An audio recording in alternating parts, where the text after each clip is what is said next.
We filed a case in Washington, D.C. at the beginning of January, challenging both NIMS's issuance of the biological opinion regarding the implementation of the National Flood Insurance Program in Oregon.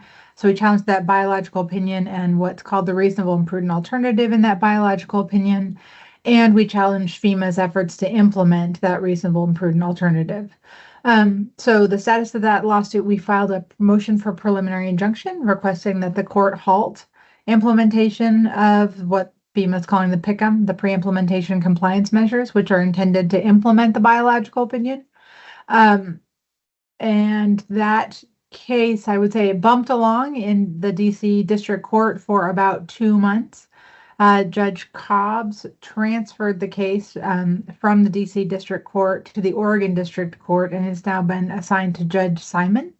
There's been no decision on the motion for preliminary injunction that we filed back in January. We anticipate that Judge Simon is considering that motion at this point, but we don't know exactly what outcome will come from that. And otherwise, the parties are working on a joint status report to Judge Simon regarding whether or not the existing Northwest Environmental Defense Center case would be consolidated with the OFP lawsuit. We're not suggesting that it is consolidated. We're suggesting that the two stay separated.